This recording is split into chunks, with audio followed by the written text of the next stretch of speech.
Assalamualaikum warahmatullahi wabarakatuh. Perkenalkan, nama saya Asmaul Husna, nomor NIM 24411000081. Nah, di sini saya akan mengasistensikan atau menjelaskan sedikit mengenai data definition language atau DDL dan data manipulation language atau DML pada mata kuliah Sistem Manajemen Basis Data. Nah, di sini langsung saja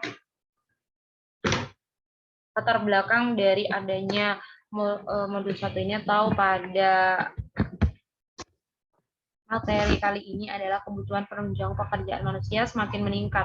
Banyaknya pekerjaan yang menuntut manusia untuk bekerja secara cepat dan tepat dan akurat. Karena kesulitan tersebut membuat manusia berpikir untuk membuat suatu aplikasi yang dapat mempermudah pekerjaan tersebut. Contohnya dalam hal perjualan yang membutuhkan begitu banyak tabel. Jadi adanya pembuatan tabel secara manual itu sangat membutuhkan waktu yang banyak. Akhirnya manusia itu membuat terobosan terbaru yang yang bekerja secara cepat, tepat, dan akurat.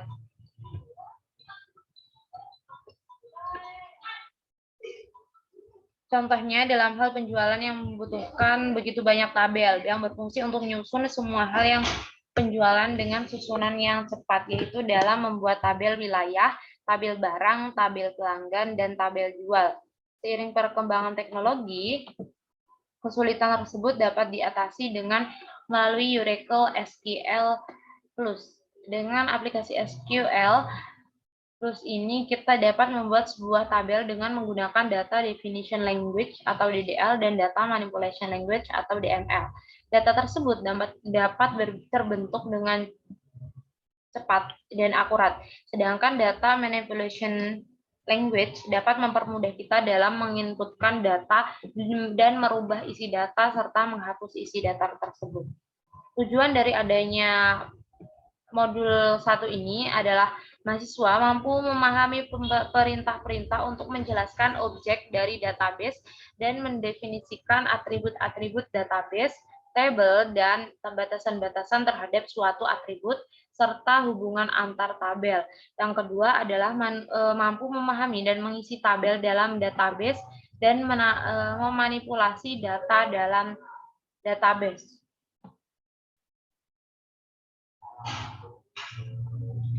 Langsung saja ke bab ketiga, yakni implementasi atau tugas praktikum. Yang pertama adalah buatlah database dengan sebuah contoh.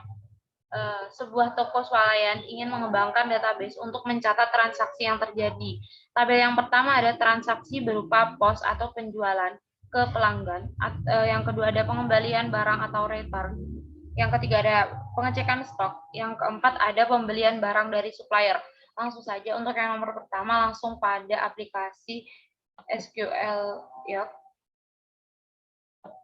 Untuk melihat data tersebut atau tabel tersebut menggunakan select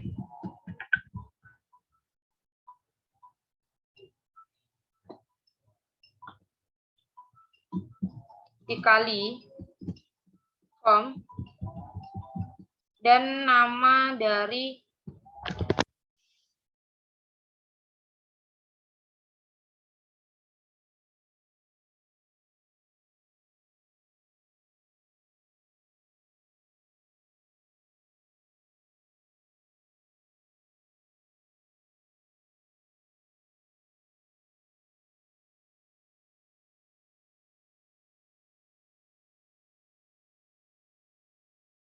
dan menjalankan dengan menggunakan execute query atau F9, maka akan muncul seperti ini.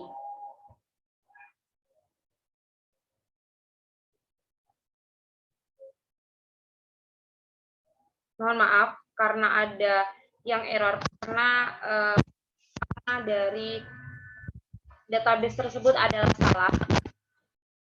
Yang benar adalah SQL.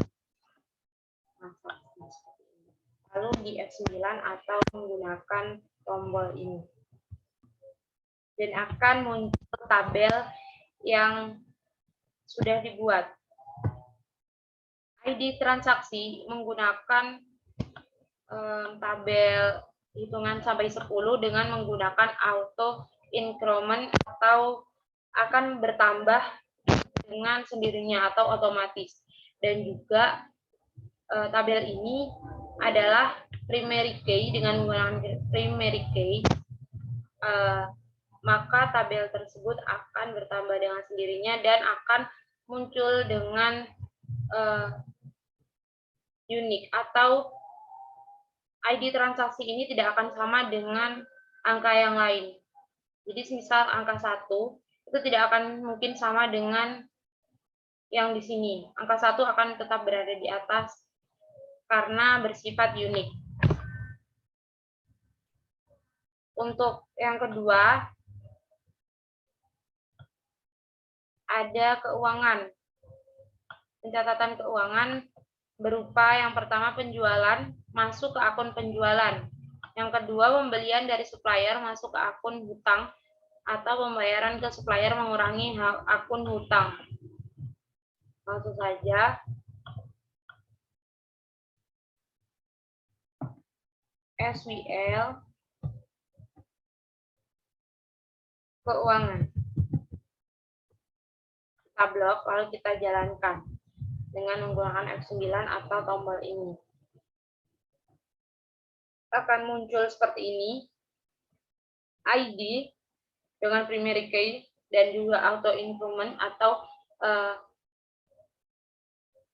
akan bertambah dengan sendirinya dan juga termasuk unik.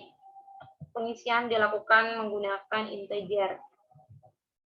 Ada nama produk, di sini ada beberapa nama produk, ada jumlah barang, harga barang, dan keterangan.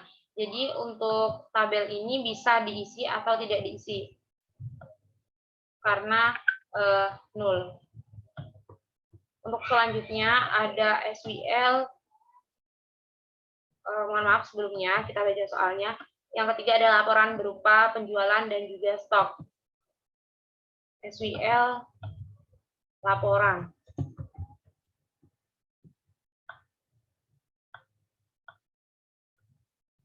Di F9 atau dijalankan. Di sini ada ID, sama menggunakan auto increment dan juga primary key atau bersifat unik.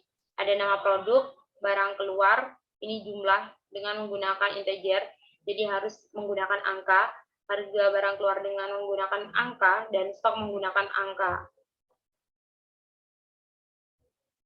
Untuk selanjutnya, isi data pada tabel masing-masing 10 data. Pada masing-masing tabel tadi sudah cukup atau sudah memenuhi dengan 10 baris angka. Tampilkan keseluruhan pada setiap tabel. Pada setiap tabel tadi sudah dijelaskan bahwasanya dengan menggunakan select kali from, lalu disebutkan nama database atau nama dari file yang sudah dibuat sebelumnya. Yang keempat, lakukan perubahan pada salah satu nama tabel. Saya akan membuat perubahan di nama transaksi dengan menggunakan rumus yang sudah ada atau yang sudah berlaku dengan cara alter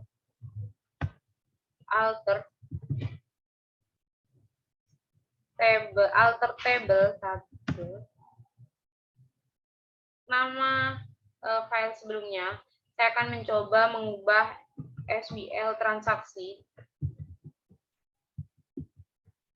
ke nama atau nama yang sesudahnya atau yang ingin digunakan, transaksi saja.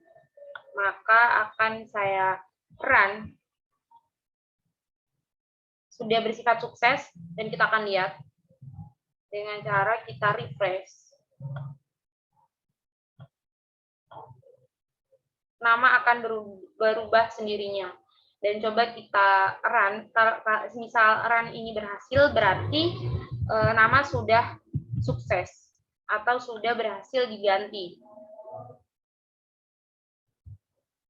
Nah, ini sudah selesai.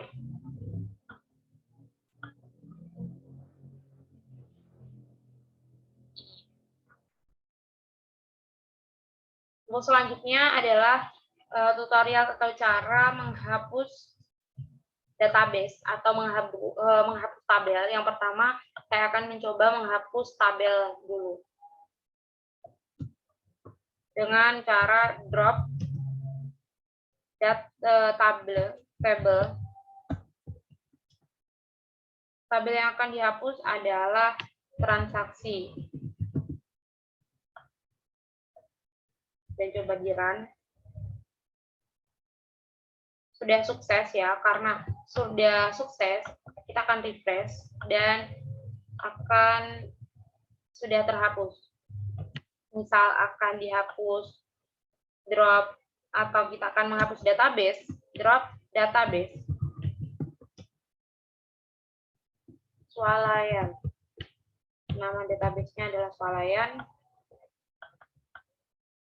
Akan kita run. Sudah sukses dan kita coba. Sudah tidak ada database Swalayan. Mungkin segitu saja penjelasan saya hari ini atau pada modul kali ini. Terima kasih atas waktunya dari Kak Alfian. Sekian, wassalamualaikum warahmatullahi wabarakatuh.